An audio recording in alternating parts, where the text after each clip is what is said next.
Hello, ladies and gentlemen, and welcome once again to the YouTube channel grecochess, the channel of the game of chess. And I'm back home now from Parsippany, New Jersey, after having participated at the USATE tournament that took place. In this series of videos, I'm going to show to you the 6 teams that I played in the previous two videos that, in fact, I videotaped from my hotel in Parsippany. I showed first round when I had a loss and second round when I had a win. So I'm starting with one loss and one win. But let's first give a look at the details of the tournament. Let's share the screen. And here we are. First of all, the schedule that you see here at the bottom. There were two rounds on Saturday, and this we showed in the two previous videos. I lost the 1 p.m. Game and won the 7:30. In this video, I'm going to show to you round number 3, Sunday, 11 o'clock in the morning. And there are going to be 3 remaining rounds, which I'm going to show in the next videos. Next, I'm going to show to you about the time controls that were, you see here the last line, you can read it, so I'm going to highlight it. 40 minutes, actually 40 moves in 100 minutes, sudden death 30 minutes and 5-second delay throughout. Now, let me explain to you what it means. First of all, it's not so dramatic as it sounds. The expression sudden death might seem scary to some of you, but it's not. What it means is that for the first 40 moves, players must complete them in 100 minutes. But the 5-second delay means that when it's your time, when the game starts, players set their clocks with 100 minutes for every player. That is 1 hour 40 minutes. When it's your time to play for the first 5 seconds, the clock does not move, and only after that it continues going downwards. And you must complete 40 moves before the clock goes down to 0. Of course, if the game is over before 40 moves, that's it. But if it continues, then after you complete your 40 moves, you get extra 30 minutes. Whatever time you have left, you add another 30 minutes, and now you must complete the entire game before the clock goes down to 0. And round number 3, who was my opponents? No, this was a team. Yes, a team consists of Brian Lawson, Alan Cantor, Jake Kleinman, and myself on board 4. And the name of a team, I'm going to show it to you, the wonderful t-shirt we're wearing, the Gov't Closed Opening. And in case you wonder why such a crazy name, is because in addition to the chess, there was a competition for the craziest team name, and a team made it to the final round. We were nominated among about 10 teams. The winner was a team called Our King Has No Checks and Balances.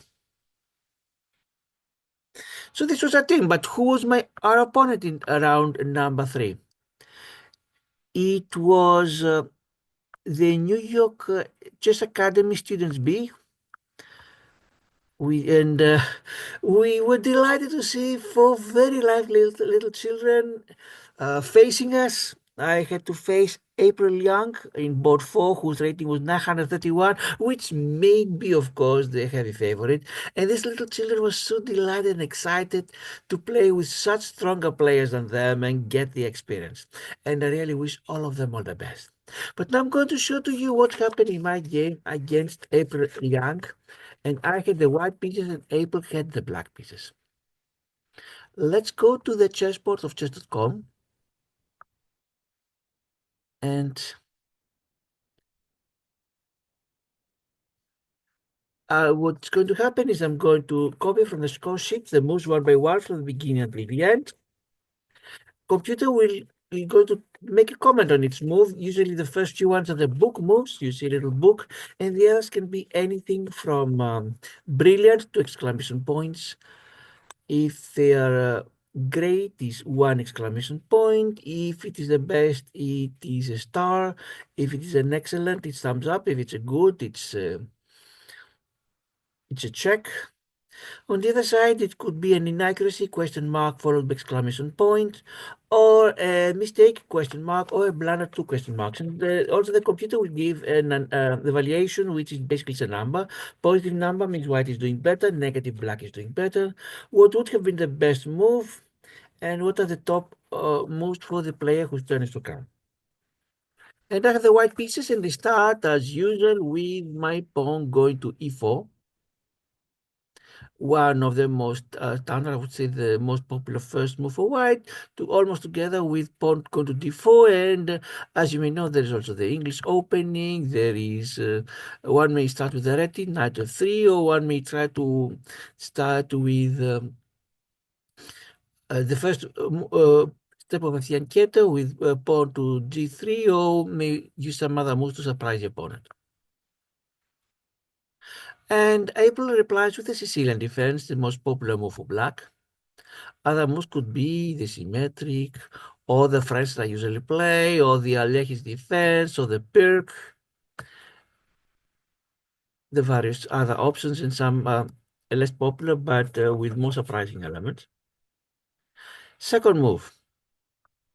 To the Sicilian, the second move, most common is a knight goes to f3, the open Sicilian.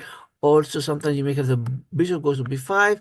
I decided to send my knight to c3, the closed Sicilian is called. You see here the word closed Sicilian defense. What's happening is that I can switch to knight to f3 if I want, or I can play the Grand Prix or anything else. Pawn to d6 for April. Another book move. And now I send my other knight to f3. So I have both options open, which of the two sides I can go. Let's call the Sicilian defense without the close. Knight to c6 for April that wants to control the center. I send my pawn to d4. Again, occupying controlling the center. And we have now exchanges on d4. And at this point, now you see the Sicilian defense became open. That's a good thing. If you start with c3 the close, you can switch to the open if you like. And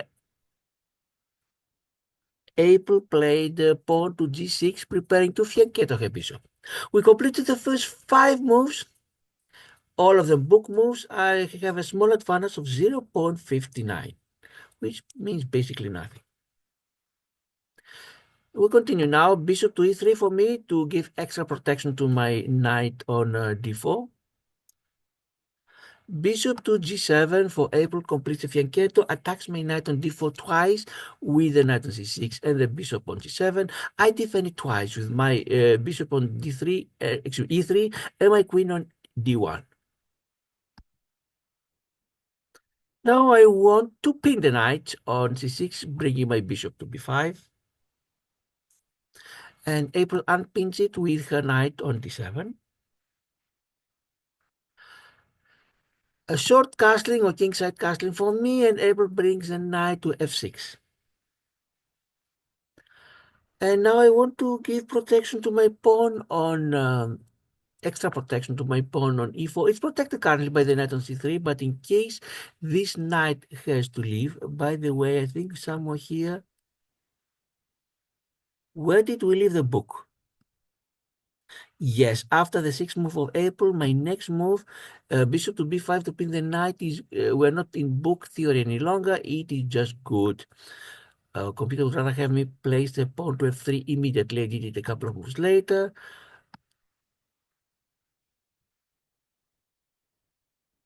And now I do the move that was recommended a few moves ago. Instead of my bishop to b5, I push my pawn to f3. So even if my knight on c3 is forced to move, for example, it's attacked some way, then the pawn on e4 is still defended. This is the problem of opening, of course, the diagonal from af to g1. But since I have my bishop on e3, I'm less worried about it. And April sends her queen on c7.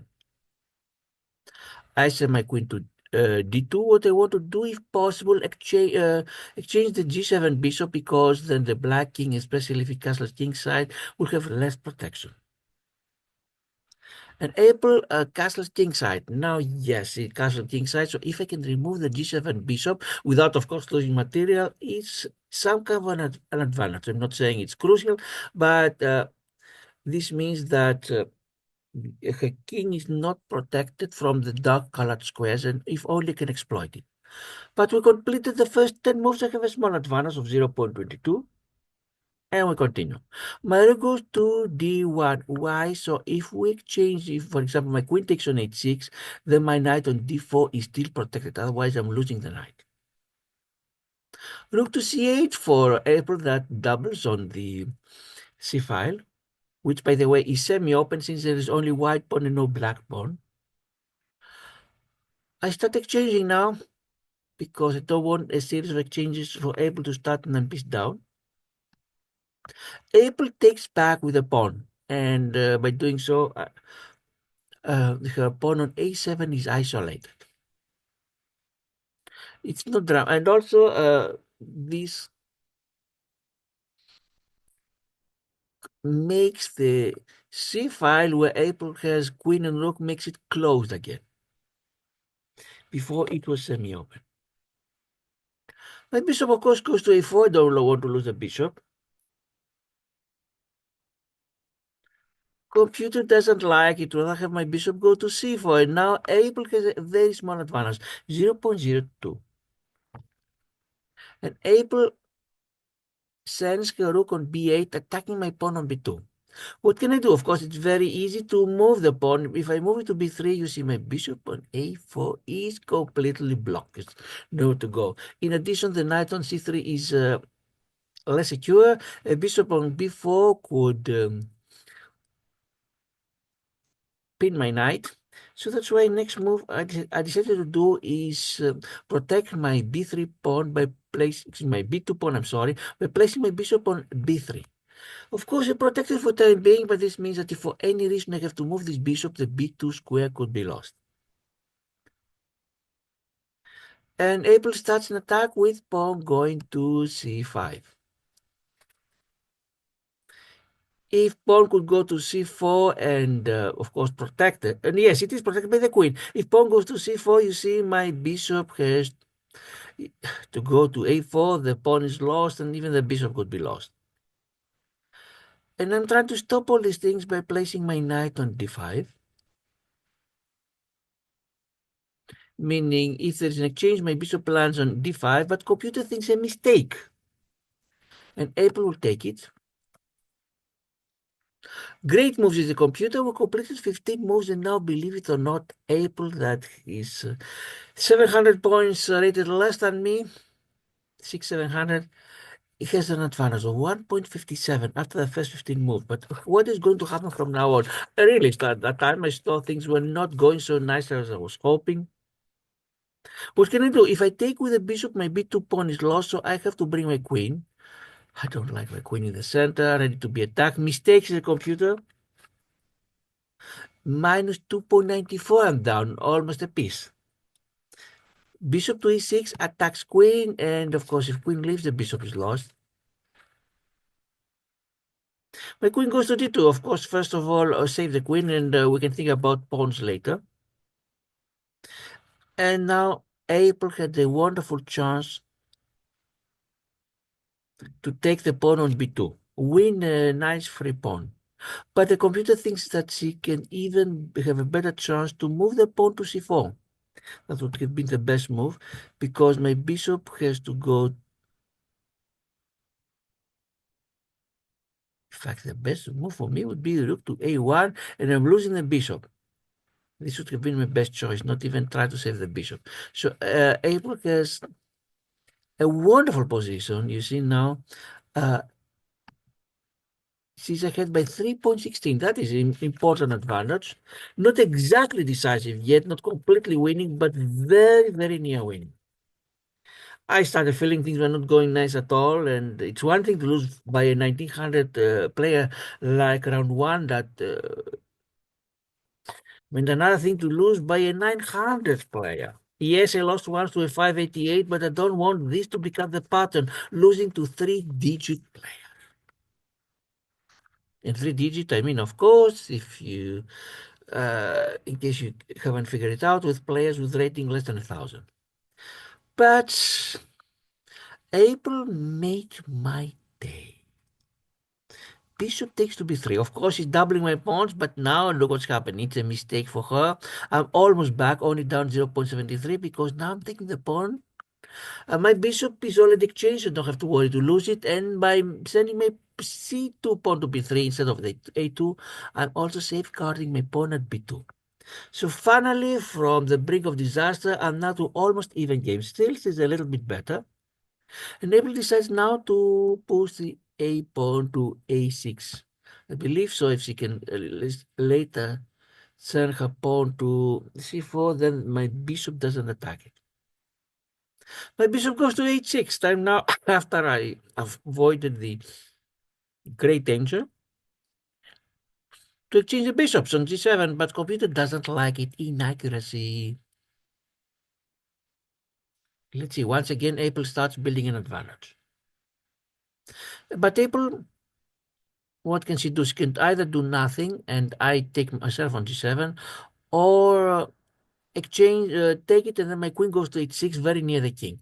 But April found another way out that surprised me, I have to say.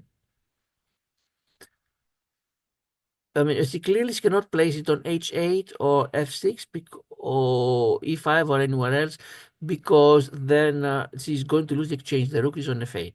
But April found out another way out. Bishop to d4 with a check. It surprised me a little bit. Computer thinks inaccuracy. I thought it was a nice move for her. And how do I reply? I decided, okay, let's exchange bishop. Offer to exchange bishops. Bishop to e3. I don't want to move my king to h1 and have later back rank issues. And April, was she going to repeat? Nope. Rook goes from f8 to d8, opposite of my queen.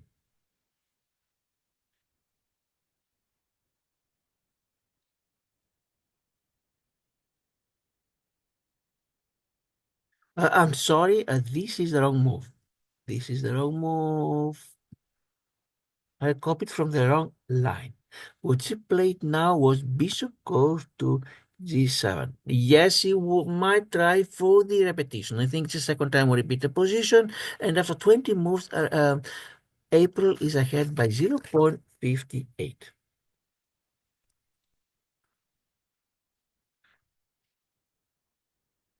Now I place my king to h1 because I didn't want to draw by repetition. I could have placed my bishop on h6.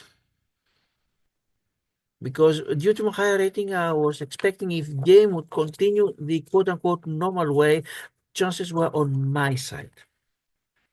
Of course, if I had the grandmaster opposite of me, I would play for the repetition. I have to tell you honestly the thing. And now April places the rook on d8. That's why, sorry, I copied from the wrong line before. Of course, the rook is facing my queen. My queen goes to c2 to avoid being on the same line. And April places her queen on a5.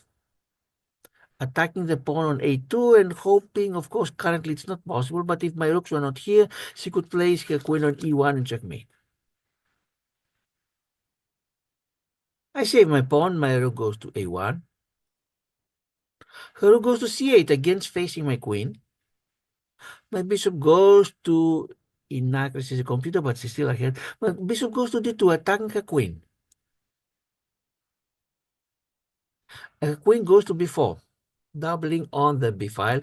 It is a semi-open. It has only white pawns, my pawns, doubled pawns. She has a better pawn structure than me, not that much, because my pawns are doubled but not isolated, because they have the two pawn next to them.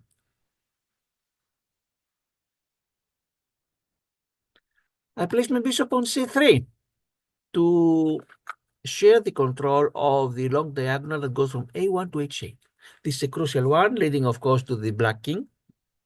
And April cares to think, should she exchange herself, then I can undouble my pawns. Should she let me take the bishop first, or what? And April, if she does so, she doesn't have to worry about back ranks if there's an exchange.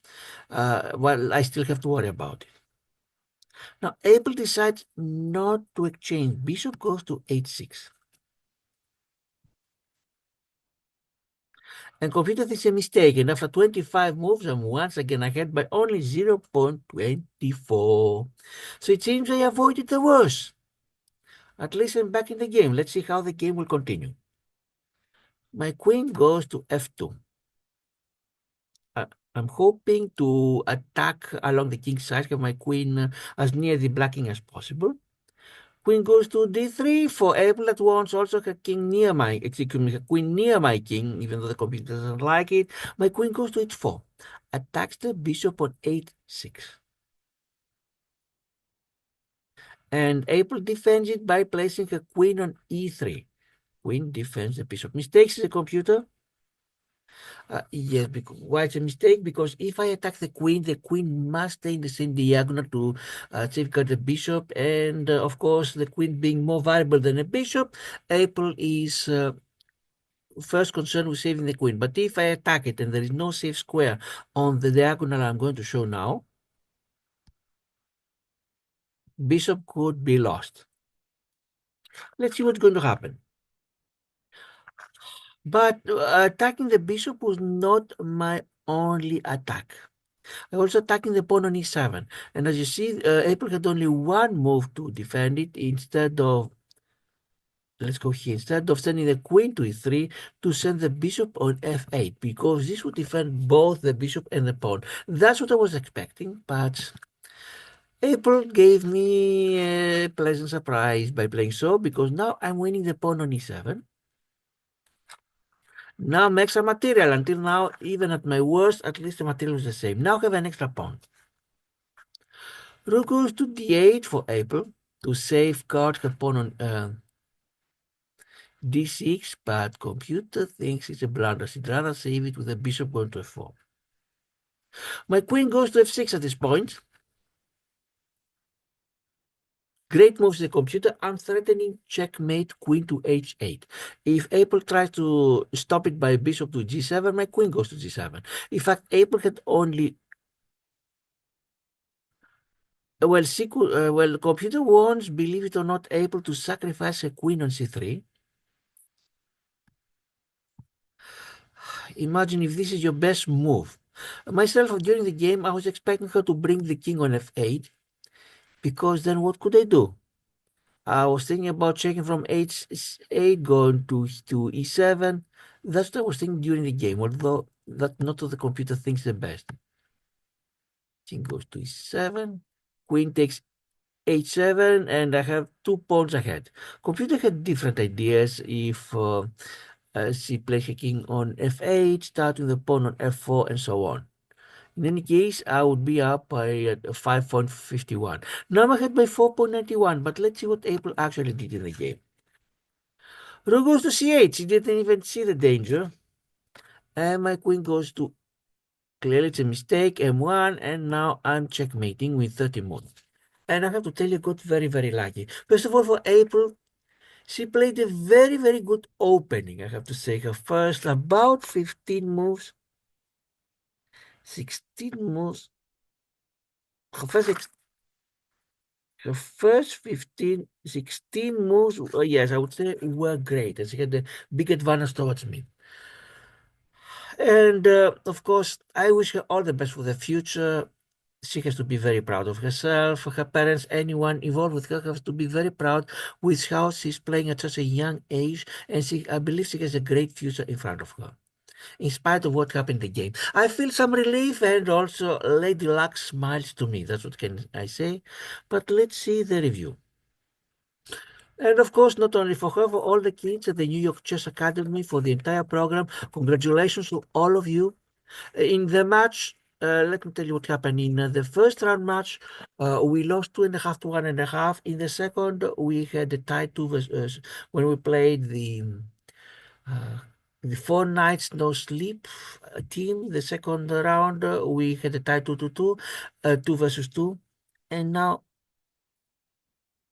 in this game, we won 4 versus 0. All of our teammates won, the players of the New York Chess Academy. But in spite of that, the Academy, congratulations, you're doing an excellent job. And I wish you, your school, and all of your kids all the best in the future. But let's go to the review of the game to see what exactly happened.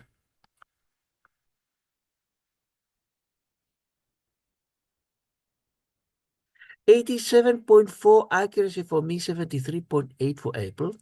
I played as if my rating was 2350, which I don't believe at all. My first 15, 16 moves were very, very. No, I would say a few of them were booked, but once I left the book, my game was not very good at all.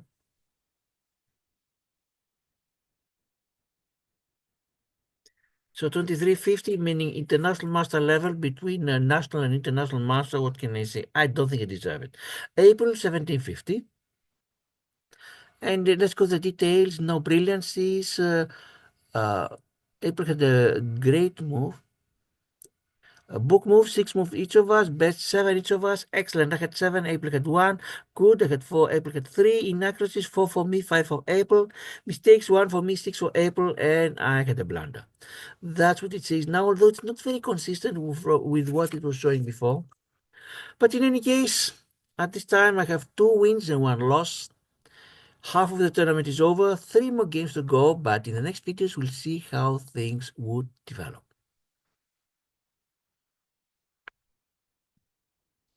And that's it for this game.